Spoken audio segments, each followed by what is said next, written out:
The Lord be with you. I'm Deacon Keith Fournier, and our first reading is taken from the first book of Samuel.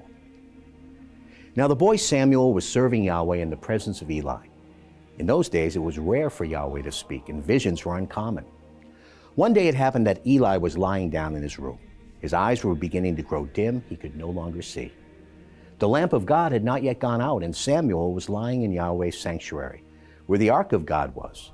When Yahweh called, "Samuel, Samuel," he answered, "Here I am." And running to Eli, he said, "Here I am as you called me." Eli said, "I did not call. Go back and lie down." So he went and lay down. And again Yahweh called, "Samuel, Samuel." He got up and went to Eli and said, "Here I am as you called me."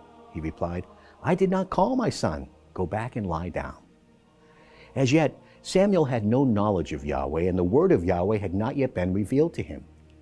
Again Yahweh called the third time. He got up and went to Eli and said, "Here I am as you called me." And Eli then understood. Yahweh was calling the child. And he said to Samuel, "Go and lie down, and if someone calls, say, 'Speak, Yahweh,' for your servant is listening." So Samuel went and lay down in his place. Yahweh then came and stood by, calling as he had done before, "Samuel, Samuel." Samuel answered, "Speak, Yahweh, for your servant is listening."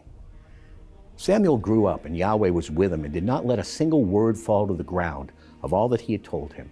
And all Israel knew from Dan to Beersheba that Samuel was attested as a prophet of Yahweh. And our response is taken from Psalm 40. He pulled me up from the seething chasm, from the mud of the mire. He set my feet on rock and made my footsteps firm. He put a fresh song in my mouth, praise of our God. Many will be awestruck at the sight and will put their trust in Yahweh. How blessed are those who put their trust in Yahweh, who have not sided with rebels, and those who have gone astray in falsehood. How much you have done, Yahweh, my God. Your wonders, your plans for us, you have no equal. I will proclaim and speak of them. They are beyond number. Then I said, "Here I am coming. In the scroll of the book it is written of me. My delight is to do your will. Your law, my God, is deep in my heart. I proclaim the saving justice of Yahweh in the great assembly. See, I will not hold my tongue, as you well know.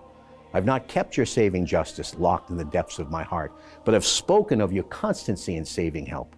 I've made no secret of your faithful and steadfast love in the great assembly." A reading from the Holy Gospel according to St. Mark.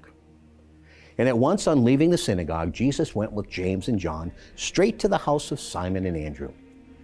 Now Simon's mother-in-law was in bed and feverish, and at once they told him about her. He went in to her, took her by the hand, and helped her up. And the fever left her, and she began to serve them. That evening after sunset, they brought to him all who were sick, and those who were possessed by devils. The whole town came crowding round the door, and he cured many who were sick with diseases of one kind or another. And he also drove out many devils. But he would not allow them to speak, because they knew who he was. In the morning, long before dawn, he got up and left the house and went off to a lonely place and prayed there. Simon and his companions set out in search of him, and when they found him, they said, "Everybody is looking for you." He answered, "Let us go elsewhere to the neighboring country towns so that I can proclaim the message there too, because that's why I came." And he went all through Galilee, preaching in their synagogues and driving out devils. The Gospel of the Lord.